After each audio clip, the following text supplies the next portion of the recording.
TDS அப்படின்னு நம்ம தண்ணீரில் வந்து ஒன்று சொல்லுவோம். அதாவது டோட்டல் டிசால்வபிள் சால்வெண்ட்னு சொல்லக்கூடிய, அதாவது மொத்த கரை நிலையில் இருக்கக்கூடிய அந்த பொருள்கள் சாலிட்ஸ், டோட்டல் டிசால்வ் சாலிட்னு சொல்லுவாங்க. அது என்ன அப்படின்னா மொத்தமாக தண்ணியில் இருக்கக்கூடிய துகள்கள் அதை வந்து ஒரு சின்ன டிடிஎஸ் மீட்டர் மூலமாக ஒரு சின்ன ஒரு கருவி மூலமாக அளப்பாங்க. அது எப்படின்னா குடிநீரில் வந்து 150 வரைக்கும் போகலாம். 150 வரைக்கும் இருந்தால் குடிக்கக்கூடிய தண்ணீர்னு சொல்லுவாங்க. ஒரு 1000, 600லேருந்து 700, 800, 1000 வரைக்கும் பாசனத்துக்கு பொருத்தமானதாக இருக்கும்.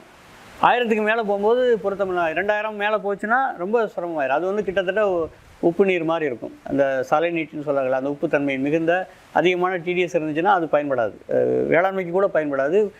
குறிப்பிட்ட தாவரங்கள் மட்டும் தான் வளரும்.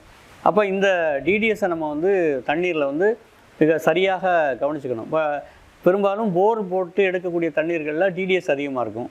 சில மோசமான மண் அமைப்புகளில் மண்கண்டம் உள்ள இடங்களில் கிணறு தோண்டினா கூட அந்த தண்ணீரானது டிடிஎஸ் அதிகமாக உள்ளதாக இருக்கும். ஸோ இதுதான் வந்து டிடிஎஸை பொறுத்தளவில் நம்ம தெரிஞ்சிக்க வேண்டிய ஒரு செய்தி.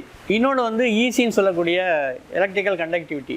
இப்போ எலக்ட்ரிக்கல் கண்டக்டிவிட்டி அப்படிங்கிறது இந்த மண்ணில், அதாவது தண்ணீரில் இருக்கக்கூடிய உப்பினுடைய தன்மை.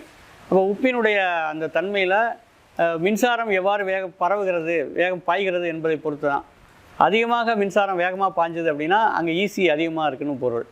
அப்போ குறைவாக இருக்குது. இப்போ வந்து எடுத்துக்காட்டால் வந்து மினரல் வாட்டர் சொல்லக்கூடாது, அது டிஸ்டில் வாட்டர் அப்படின்னு எடுத்துக்கிட்டிங்கன்னா அதில் வந்து மின் கடத்தும் திறன் ரொம்ப ரொம்ப குறைவாக இருக்கும். அப்போ அதில் கொஞ்சம் உப்பு அல்லது வந்து வேறு பொருட்கள் சேர அதனுடைய மின் கடத்து திறன் அதிகமாகிட்டே இருக்கும். மின் கடத்து திறன் அதிகமாக பாசனத்துக்கு பொருத்தமான நீராக இருக்காது. எப்படி எதிர்மறை விகித பொருத்தம் உள்ளதாக இருக்கும், அப்படி எடுத்துக்கணும் நம்ம.